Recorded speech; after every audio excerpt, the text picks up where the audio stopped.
برای خنگو بیوازانا چخوا خواشن قاز هنم هنده بیوازا بچینم بستان ماموسته یا شرم ایجاد کرده به گرد من گوی خانه دی کوانا دی ناشیگی وره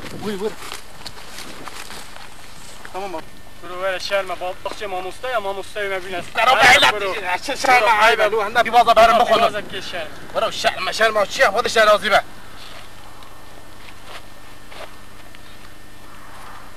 اولا من مصطفى كرر مصطفى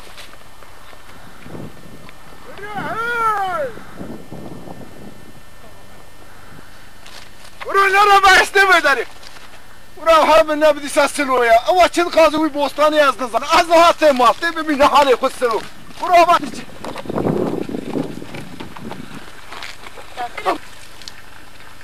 تاخير كرو سلو تاخير شو شنو نمتر بيبوظ ولا بيبص ابيض شنو سلو يا تعرف انا يا ولا ما خير هاتنا خوش قاعدي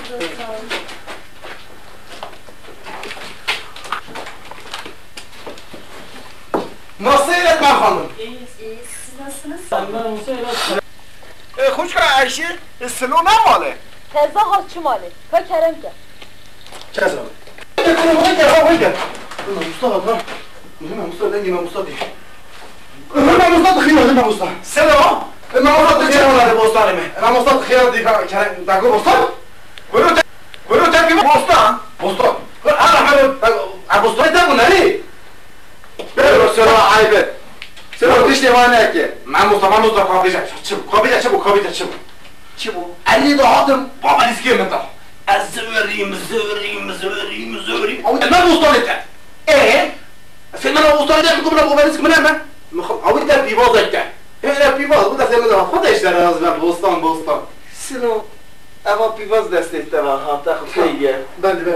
في بوظ راس بیا بالا خنگو سبب تینه او مام سلو راست بیشه خیلی استوی نکرد خیلی kesinlikle خیلی دیده نکرد سلو راست بیشه برو سلو یا باید بی واسطه بگیر کار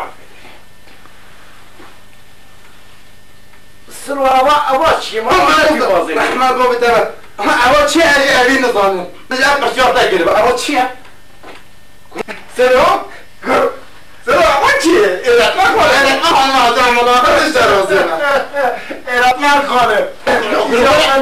برو دیگه کار کارو میده کار است نگاه منن خودش درات اپی وادیتا همین وادی خب همش بی وادیتا دیار کار است رو کار کنه یا من مستقیم دانکر بعد از بی وادی خودش درات کار کنه برو کار کنه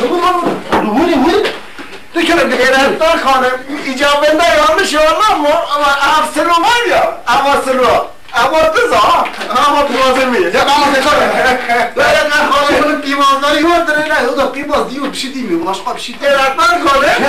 ben yanında yanlış olmaz mı bir şey söyleyecektim ya ben mutlaka kuvara çek bilmedim sen mutlaka çek lan insanın ki cahili ben ona bir